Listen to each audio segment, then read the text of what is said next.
Hi everyone, my name is Destiny Sanders. I am making this presentation for my Studies in Interpersonal course for at Liberty University. First, I am going to talk to you about interpersonal communication. Interpersonal communication, according to Stewart 2012, is a subset of communication that contains choices, culture, identities, conversation, and nexting. Interpersonal communication is defined as the type or kind of communication that occurs when the people who are involved talk as well as listening in different ways that maximize the presence of the person. Interpersonal communication also is where people exchange information, feelings, and meanings through verbal and nonverbal communication. Next slide. Overarching goal. My overarching goal is to improve my listening skills and become a better listener. According to Burley Allen, there are three different levels of listening. There's a level 1 listener, a level 2 listener, and a level 3 listener. As a level 1 listener, you are more empathetic.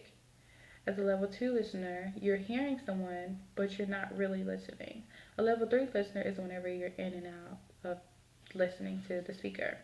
I feel that I'm more so of a level 2 listener. I think that I have problems with staying in tune with the speaker, but at times I can be also an empathetic listener. So I'm more so in between. That's why I feel that I'm a level 2 listener. Burley Allen defines a level 1 listener as one who does not allow personal or outside barriers to disturb them. Listeners should provide safety and be understanding in what they are inhaling without disagreeing or being too judgmental. Next slide. Interpersonal communication. According to King 2000, there are four principles of interpersonal communication, and those are: communication is inescapable, communication is irreversible, communication is complicated, and it is contextual. And what he mean by that is that communication is inescapable because we cannot not communicate. Communication is a daily activity of life. It's something that we do daily. We have to communicate in order to get our voices heard. And then it is irreversible. You can't take back what you say, so you have to be mindful of what you say to others because words can be hurtful. And it's complicated because communication simply isn't simple. There's nothing simple about communicating.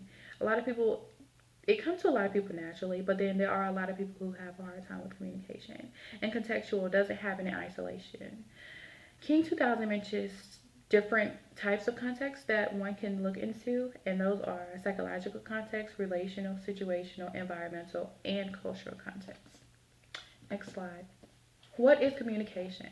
Communication is where one exchanges information from person to person, whether it's nonverbal communication, verbal communication, and or written communication. Stewart uses inhaling and exhaling as an analogy to help describe communication. Inhaling is whenever you're absorbing the information that the speaker is giving to you. Exhaling is whenever you are the speaker yourselves and you're expressing yourself to someone. Peterson defines communication in two levels, which are sharing information and connecting with others. Next slide. Personality type, DISC. D stands for directing, driving, demanding, dominating, determined, decisive, and doing. I stands for influencing, inducing, inspiring, impressing, interactive, and interested. S stands for steady, shy, security oriented, servant, submissive, and specialist. C stands for cautious, competent, calculating, compliant, careful, and contemplative. Behavioral blend is a way to help one determine the different types of personality. The behavioral blend helps to determine what may be expected of you and determine who you are as a person. Next slide. My behavioral blend consists of both positive and negative effects. Others see me as a perfect people person, someone who loves crowds and individuals. I am more so of a supportive person, confident and compliant, friendly, stable, and can be shy at times. Next slide. Positives of my blend is that I have strong people skills. I am compliant of the rules, outgoing, and reserved. And negatives of my behavioral blend is that I let my emotions get in the way. I can be negative and sometimes I can be straightforward, too straightforward. I noticed that my behavior blend tends to contradict itself. It says that I love to be around crowds, but it also says that, and it says that I'm shy, but it also says that I am outgoing and reserved. So, don't really know. Next slide, barriers. There are physical barriers, semantic barriers, interrupting, and tuning out. Next slide, dealing with these barriers. Dealing with these barriers is to just listen better. Do not being too judgmental. Make eye contact, relax, show that you're interested, and make expressions. I noticed that during an interview that once I relax a lot more, then I feel a lot more comfortable and more confident whenever it comes to communicating. And I think that that's something over time that I've realized and something that I have gotten extremely better at. Next slide. Enlarging the conversation is when one maximizes fulfillment through not only talking but listening effectively. Involve everyone in the conversation and let everyone feel as if they are being engaged. Everyone walk away feeling that they played a part in the conversation. Next slide. Noise pollution. Noise pollution is anything that will distract you from a conversation. Noise pollution consists of two parts, and those are internal and external noise pollution. Next slide. External noise pollution is things that are around you in an environment, such as horns, sirens, television, your phone, computer, anything as tangible, basically. And then you have internal noise pollution, and that's your thoughts.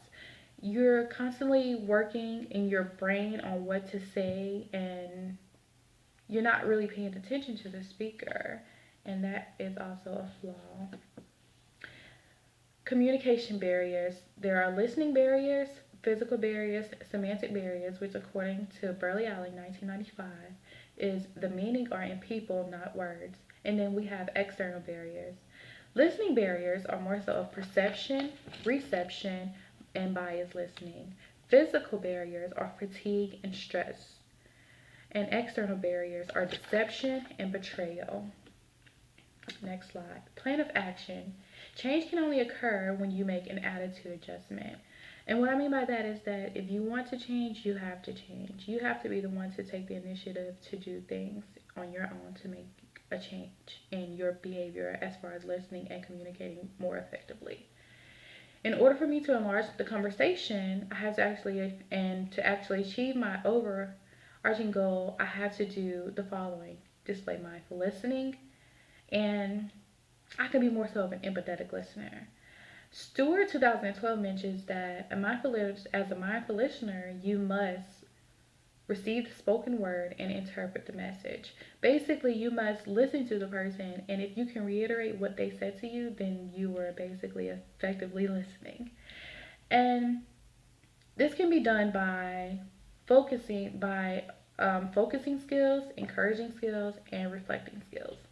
And what I mean by that is that as far as focusing skills, it's where you have full attention on the speaker. And encouraging is you understand the speaker and you're encouraging them to talk more so and get more information. And reflecting skills is that you're clarifying what you have heard and you can reiterate what you've just heard effectively. Next slide.